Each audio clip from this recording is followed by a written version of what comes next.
For years, the villagers whispered about the man who lived in the forest, a shadow no one dared approach.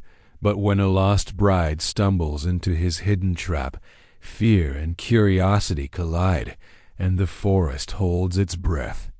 In the heart of a dense forest where sunlight barely reached the forest floor, a lone figure had made his home far from the prying eyes of the nearby village. He had chosen isolation over company, drawn by a need for solitude and a past that no one in the village could understand. The path to his camp was overgrown, and treacherous twisted roots and thick underbrush made it nearly impossible for anyone to approach without fear of injury. And yet it was not just the difficulty of the journey that kept people away.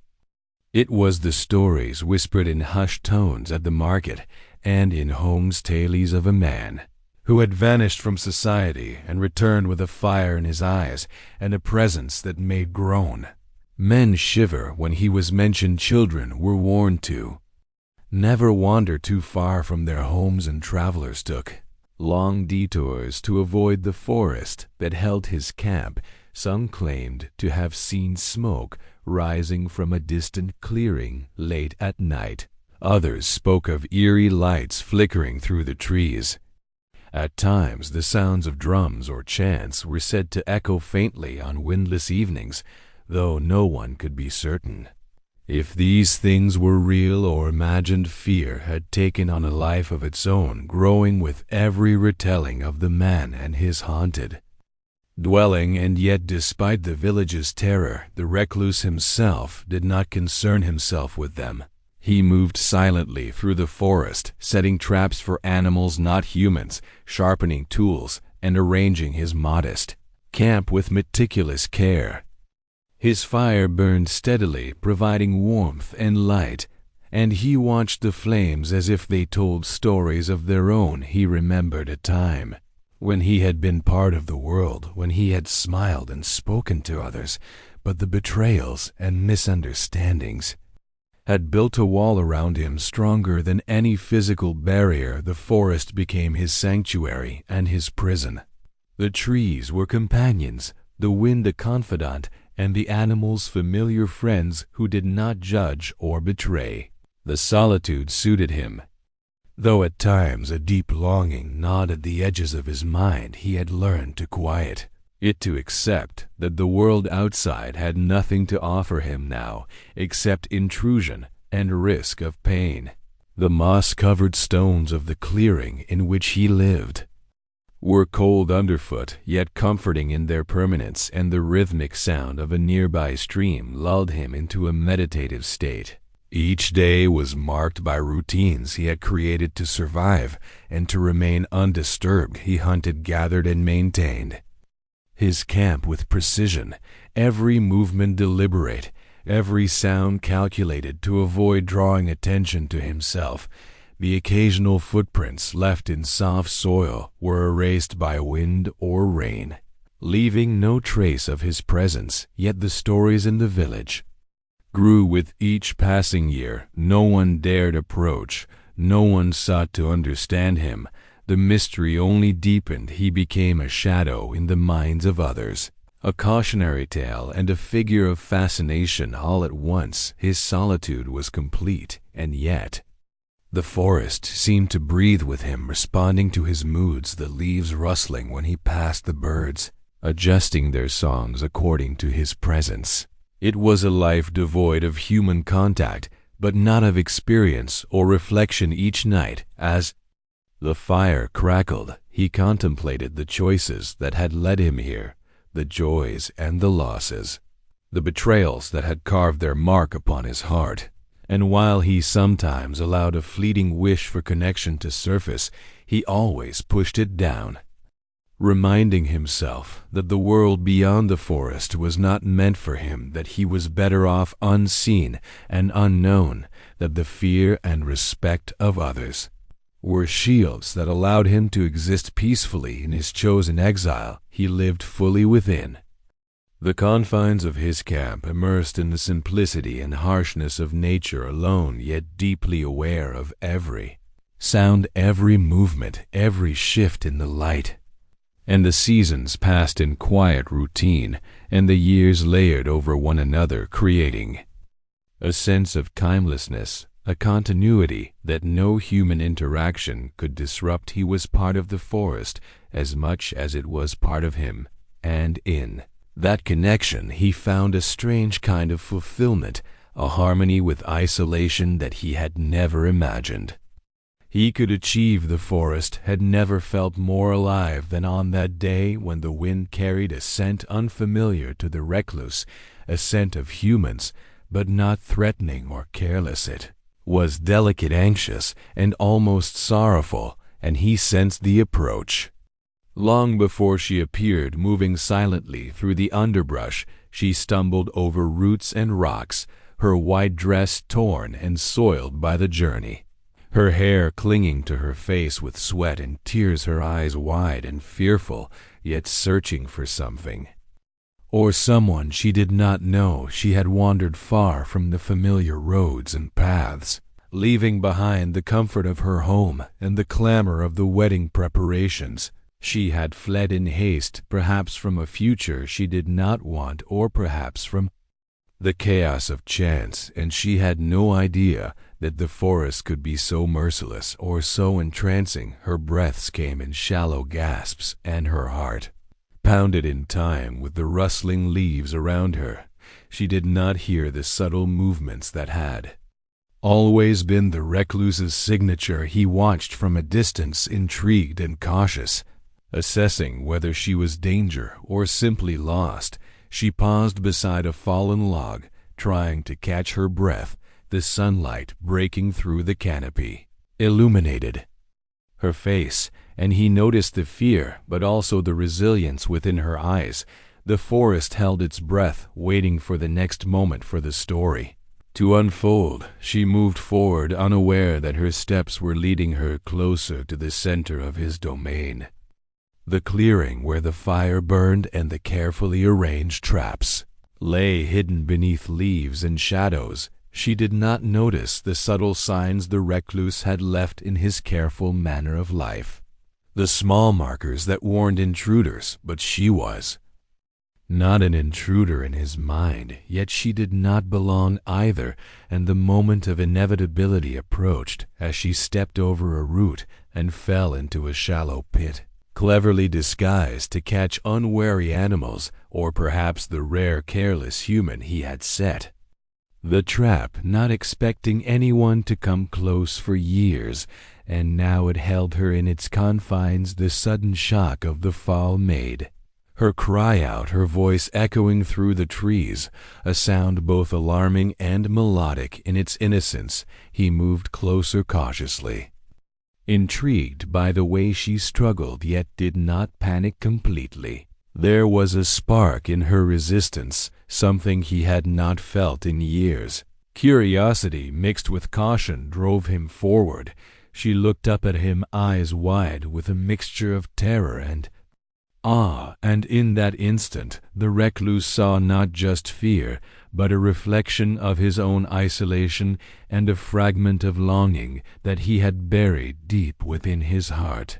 He extended a hand, not fully trusting himself or her, but compelled by the strange magnetism of her presence, and she hesitated, torn between the instinct to flee and the inexplicable sense that he might be her only chance of safety. The forest seemed to close around them, holding its breath, and the lost bride realized that her fate rested not just on chance, but on the decisions of a man who had been untouched by human presence for years, yet whose gaze now held both the promise of danger and the possibility of something entirely unexpected.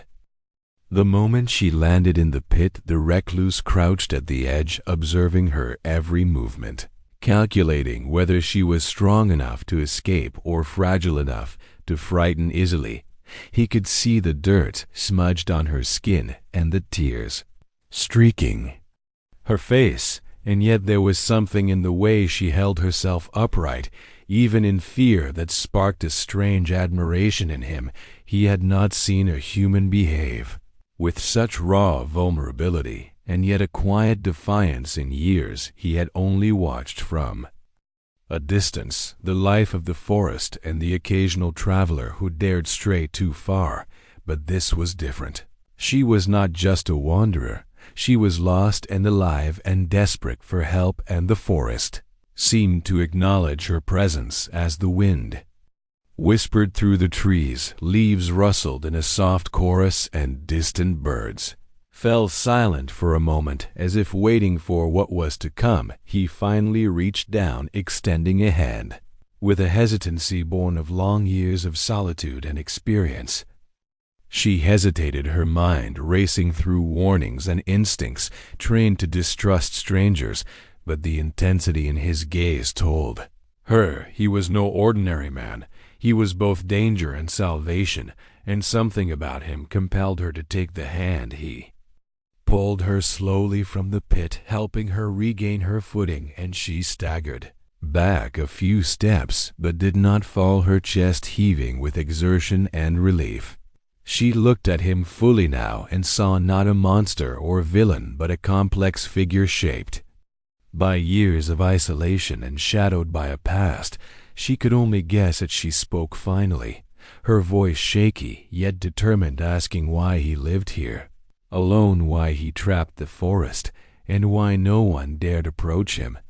He said little at first, his eyes scanning the trees, the surroundings, the minute details only he noticed, explaining through gestures and sparse words that he valued the quiet, the safety of the forest, and the absence of human interference. He spoke of betrayals and misunderstandings without revealing all his secrets, and she listened, absorbing his words, her fear gradually mingling with curiosity and a strange sense of connection.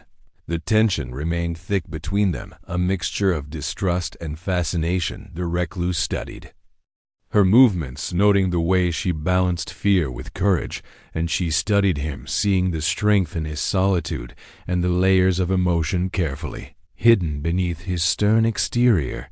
The forest seemed to close in around them, heightening that moment with shadows and shafts of light flickering across their faces, each aware that the encounter was delicate and precarious, that a single wrong move could shatter the fragile balance that had formed in seconds. And as they stood there, the trapped bride and the recluse, a silent understanding began to emerge, a recognition of loneliness and the subtle acknowledgement that both had lived in worlds apart, yet fate had drawn them together into this small clearing, and the tension of uncertainty mixed with the spark of human connection hung in the air, making every sound and movement feel amplified and meaningful. And the forest waited silently for the next choice, the next action that would determine whether fear or trust would prevail. Between them, the moment of confrontation arrived as the lost bride steadied herself on the edge of the pit, her eyes locked on the recluse, and for a heartbeat neither moved. The forest around them seemed to lean in, listening to the unspoken tension between the two humans. He finally spoke, his voice low and steady, revealing fragments of the story he had kept hidden for years, a tale of betrayal, abandonment, and choices that had driven him from society. And the villagers who once knew him had painted him as a villain in their fear and gossip. She listened carefully, her heart pounding not with fear this time, but with a strange empathy and curiosity. She asked questions, cautious at first, probing gently into the life he had led, and he answered with measured honesty, not revealing everything but enough to show the loneliness and pain that had shaped him. The trap she had fallen into became more than just a physical snare. It was a symbol of the walls he had built around himself, and her presence there challenged those walls, forcing him to confront the need for human contact. He could feel the stirrings of emotions long buried, the pull of connection, and the possibility of trust. She too faced a reckoning within herself. The instinct to flee battled with an emerging understanding that this man was not merely a threat. He was complicated, human, flawed, and yet capable of unexpected kindness, and the forest held its breath as they circled one another figuratively and literally. Each movement and gesture waited with meeting the recluse. Extended gestures of help, she responded with tentative acceptance, and in those moments, the tension shifted from fear to negotiation, from suspicion to fragile cooperation. He guided her carefully out of the pit, and they moved to a safe spot near the fire. She warmed her hands and face while he watched, quietly giving space but not retreating from the connection forming between them. Stories were exchanged in halting sentences, confessions of regret, and glimpses of dreams long abandoned, and in that exchange the recluse realized that the lost bride was different from the villagers. She did not judge, she did not flee in terror. She merely sought understanding, and her courage inspired him to consider a world outside the forest, one where human contact did not always mean betrayal or pain. As the sun began to dip lower in the sky, shadows stretched across the clearing, and the forest seemed to exhale. The confrontation had transformed into something more profound, a confrontation not of fists or fear, but of truths and revelations, and both understood that this encounter was a turning point, a moment suspended in time where the past and present collided, forcing decisions about trust, connection, and the willingness to face vulnerability. And in that quiet realization, the lost bride and the recluse acknowledged the fragile bond forming between them, the first step toward breaking years of isolation. And the forest itself seemed to pulse with anticipation, as though approving the subtle but powerful shift in the balance of their lives. Forest grew quieter as twilight deepened, and the lost bride sat near the fire, her hands extended toward the warmth, while the recluse watched her closely, noting every subtle movement. The way her shoulders relaxed and the tension in her face eased signaled to him that she was beginning to trust him. A fragile bond had formed in the span of hours, shaped by shared vulnerability and the recognition of each other's humanity. The recluse realized that his life of solitude had prepared him to survive but not to connect, yet her presence challenged him to reconsider the walls he had built over the years. The stories of fear and avoidance that had kept villagers away now seemed distant and irrelevant compared to the living reality before him. She spoke quietly about her journey, her hopes and her fears, and he listened, absorbing the sound of her voice, letting it fill the spaces in his mind that had long been empty. He offered guidance, showing her safe places in the forest, how to navigate the terrain, and pointing out signs of hidden dangers, all the while maintaining a careful distance, respecting her autonomy, yet providing protection in return. She began to respond not just with words, but with gestures, small acknowledgments of appreciation and tentative questions about his life and habits. The exchange was slow and deliberate, each moment weighted with meaning, every glance a silent conversation about trust and understanding. As the night deepened, the stars pierced the canopy above their camp, illuminating the clearing in a soft, pale light. The fire crackled between them, casting shadows that danced on their faces, and in that quiet glow the recluse made a decision. He had not considered in years to allow a human presence into his world, not as a threat or an intruder, but as a companion, even temporarily. The bride felt the shift, sensing the change in him, a subtle openness and willingness to share space and experience without fear of harm or judgment. Together, they moved through the forest, cautiously exploring the edges of his camp. The conversation flowed easier, now laced with curiosity and gentle humor, moments of tension gave way to laughter at small accidents and misunderstandings, and the recluse realized that the forest had not only accepted her, but had somehow welcomed her into its rhythm. Their bond solidified not through grand gestures, but through patience, observation, and shared silence in which both found comfort and connection. As dawn approached, the first light filtered trees illuminating the clearing, revealing the beauty of a world they had each known in solitude, now shared between them and the lost. Bride understood that her accidental intrusion had become a turning point for them, both a meeting of hearts shaped by circumstance and courage, and they. Recluse acknowledged that life outside his isolation might not be as threatening as he had believed, that human connection, even after years of solitude, could offer understanding, companionship, and a fragile but profound hope. And as they stood together in the soft morning light, the forest seemed to hum with approval, and the first steps toward a new chapter unfolded, a chapter where fear and isolation gave way to cautious trust and the promise of shared experience in a world they would navigate together.